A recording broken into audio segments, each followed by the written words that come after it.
It's said that drinking water from Jesus' Holy Grail grants immortality. A man drank a cup of water, and his body suddenly underwent a massive change. His hair grew rapidly, his face aged quickly, and he turned into a dried corpse. In less than 5 seconds, he was reduced to ashes. The man was originally a wealthy tycoon. That day, he found the archaeologist Deshaun and presented a broken stone tablet. This is a Christian relic, and the text mentions that drinking from Jesus' Holy Grail grants immortality. The wealthy tycoon wanted to gain eternal life and hoped Deshaun could help find the Holy Grail. The inscription is only half complete, and the location is vague, making the search like finding a needle in a haystack. The tycoon told him that someone had already pinpointed the location of the complete inscription, which is in a tomb in Venice. Unfortunately, the researcher suddenly disappeared, along with his findings. Deshaun said, "You should find my father. He spent his life researching the Holy Grail." The tycoon told Deshaun that the missing person in charge was his father. Deshaun didn't believe it and hurried to his father's house, only to find it ransacked and his father missing. Seeing the letters in the room, Deshaun remembered the package he received, which contained his father's Holy Grail diary, revealing a lifetime of research. This indicated that his father was in danger. To find his father, Deshaun prepared to make a trip. Upon arriving in Venice, a blonde woman called out to him. She turned out to be a friend of the tycoon, named Sister Jin. Next, she needed to accompany Deshaun in searching for the Holy Grail and his father. They went to the library, and Deshaun quickly determined the tomb's location based on the diary. He planned to break open the floor, but how could they cover up the noise? After breaking the floor, they indeed found a tomb below, but it was crawling with thousands of rats. They successfully found the complete inscription. Just as Deshaun copied the text, someone outside set a fire. The two used a coffin to escape the danger and then emerged from a street sewer, with several red hats continuing to chase them. They then had an exciting water chase. In the dormitory, after a flurry of intense moves, Deshaun captured a Little Red Riding Hood, who turned out to be a member of the Brotherhood of the Crossed Swords and also a guardian of the Holy Grail's secret. Little Red Riding Hood asked Deshaun why he was searching for the Holy Grail. Deshaun told him, "I'm looking for my dad, not the Holy Grail." So Little Red Riding Hood gave him an address, saying his father might be there. To understand how deep Sister Jin's connections ran, Deshaun even dated her. When they arrived at the castle, they found it had already been occupied by Nazi soldiers. Deshaun quickly confirmed that there was tight surveillance at his father's room door, so he could only enter from the adjacent room. Deshaun opened the window, looked up, then took the whip from his waist and lashed it onto the wire above. He swung across to the statue on the opposite side and then broke through the window into the room, only to be knocked down by a withered branch. The one who knocked him down was his father. Just as they were about to leave, Nazis came in with guns, demanding, "Hand over your Holy Grail diary." Old Deshaun laughed at that moment. "You fool, do you think my son is so stupid as to carry the diary with him?" But Deshaun couldn't laugh because the diary was indeed on him. As they argued, Deshaun seized the opportunity to grab the Nazi's gun. After a burst of gunfire, all the soldiers were down, and Deshaun took his father to find Sister Jin, only to find she was held hostage by the Nazis. "Put down the gun, or I'll kill him," they threatened. The old father told Deshaun not to trust them, saying Sister Jin was in cahoots with them. Deshaun still trusted Sister Jin and put down his gun. Sister Jin rushed over and casually took Deshaun's diary. Deshaun was bewildered. "How did you know they were in cahoots?" The old father calmly replied, "He talks in his sleep." It was then that Deshaun realized everything was orchestrated by the tycoon behind the scenes.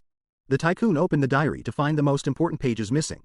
Deshaun had given those pages to Lu Chishu, who had set off 2 days earlier. "If you want to catch him, don't even think about it. He speaks over a dozen languages and has friends everywhere." Unfortunately, Lu Chishu got lost, and the bearded man finally found him. Just as he left the station, he was spotted, and the bearded man seized the opportunity to reach him. After the people arrived, they quickly took Uncle Lu and ran, telling him to hide in a house. The rich man tied up Deshaun and his son in the castle. They planned to use a lighter to burn the rope, but when Deshaun's small hand struck the lighter, it fell to the ground, so he quickly blew on it. As a result, the whole house caught fire, and the two hurried to the fireplace. They accidentally triggered a mechanism, and after the wall rotated, they found themselves in a Nazi room. Fortunately, the Nazis didn't notice them. After another rotation, they went back out. While untying the rope, Deshaun triggered the mechanism again, and this time the Nazis discovered them. Both sides exchanged polite smiles before starting to shoot at each other. They quickly rotated back out. When the Nazis rushed out with guns, only a stool was left. After a chaotic fight, they trapped the Nazis outside. Inside the room, they found there was no way out, and they were sure to die. Deshaun anxiously searched for an exit, while Deshaun's father decided to sit down. To take a break, the man sat on a stool, which triggered a mechanism on the floor. Deshaun rolled down, and then they got on a motorcycle and rushed out. A large number of Nazis chased after them. Deshaun held a wooden stick, seized the opportunity, and said, "Let's go." They arrived at a crossroads, with Venice on one side and Berlin on the other. Deshawn's father said they must go to Berlin to retrieve the diary because the key to getting the Holy Grail was in the diary. The Führer was reviewing the troops, and Deshawn took the diary from Jin Jia. As they were about to leave, they were pushed in front of the Führer by the crowd. After a moment of eye contact, the Führer picked up the diary from Deshawn's hand. After signing it handsomely, the Führer returned the diary to Deshawn, and they successfully boarded the airship just as they were about to leave. The Nazis chased after them again. Deshawn changed into a waiter's uniform, pretending to be checking tickets. By this time, the Nazis had already found Deshawn. Deshawn calmly walked up behind them and directly threw the Nazi off. The passengers had no idea what happened, and Deshawn nonchalantly said he didn't have a ticket. After they walked a certain distance, the airship suddenly changed direction. Realizing something was wrong, Deshawn and his father hurriedly took off in the spare plane from the airship. But soon, Nazi fighter planes caught up. Despite Deshawn's terrible shooting skills, the Nazi planes didn't hit them at all and ended up wrecking their own planes. Just as they managed a successful crash landing, the Nazis chased after them again. An old man was repairing a car. Deshawn drove at full speed, with the pilot closely pursuing them. Deshawn drove straight into a tunnel, and the pilot followed. A bomb created a huge crater in the ground, and their car fell right into it. The two had no choice but to get out of the car. Just as they reached the seaside, the Nazi planes chased them again. Deshawn picked up an umbrella and scared away all the seagulls, which crashed into the plane, shattering it. This made Deshawn feel quite proud. Afterward, they arrived at a magnificent palace. This was the place where the Holy Grail was kept. A few people cautiously walked inside, but the wealthy man had already gotten there first. As soon as someone went in to try, with a swift motion, a head rolled out. Deshawn couldn't bear to look and turned his head away. He was completely stunned. They were all captured.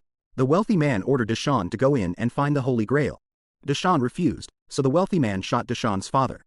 Now only the Holy Grail could save him, so Deshawn had no choice but to go in and find it. To get the Holy Grail, he had to pass 3 trials. The first trial could only be passed by those who repent. As soon as Deshawn knelt down, a flying blade whizzed past his head, nearly taking it off. The second trial could only be passed by those who follow in God's footsteps. Looking at the letters on the ground, it was surely God's name. Stepping on the letters to pass smoothly, the third challenge is a bottomless abyss. Only by jumping over from the lion's head can you pass. This cliff is several dozen meters wide. How could anyone possibly jump over it? Seeing that the leader Sean couldn't hold on much longer, Deshawn decided to trust God this time. He closed his eyes and stepped forward. It turned out there was an invisible stone bridge below. Deshawn successfully entered the cave, where there was an old man. He wanted to take a sword and hit him, but the old man was too old to even hold a sword. Because the old man was over 700 years old. Then, the tycoon and Sister Jin also came in. In front of them were various cups. They needed to choose the Holy Grail of Jesus to truly achieve immortality. Sister Jin helped the tycoon choose the most beautiful golden cup. After the tycoon drank a cup of water, his body instantly underwent a huge transformation. His white hair grew rapidly, and his face quickly turned into a dry skeleton. In less than 5 seconds, he turned to dust. This showed he chose the wrong cup. Jesus was once a carpenter, so he should have used a wooden cup. To prove the authenticity of the cup, Deshawn directly poured water and drank it. Fortunately, no mutation occurred. However, the old man told Deshawn that the Holy Grail must never cross the Great Wind Seal. Deshawn hurriedly filled it with water to feed his father and poured the rest on the wound. In just a few moments, the wound miraculously healed. The leader Sean also fully recovered. At this moment, Sister Jin, attracted by the Holy Grail, took it, and just as she crossed the Great Wind Seal, the surroundings suddenly began to collapse. The Holy Grail fell to the other side of the crack. Sister Jin fell on this side of the crack. Deshawn caught her in time, but she insisted on reaching for the Holy Grail and accidentally fell down. Then, Deshawn also slipped down. The leader Sean rushed forward to grab him. Deshawn reached out and touched the Holy Grail. Fortunately, the leader Sean called him back in time. Before the cave collapsed, they managed to escape. The movie, Indiana Jones and the Last Crusade, ends here. If you got such a Holy Grail, what would you do with it? If it were me, I would definitely fill it with spring water to sell, becoming a transporter of nature, and surely make a fortune. Alright, if you want to see more great movie reviews, please follow me. Bye bye.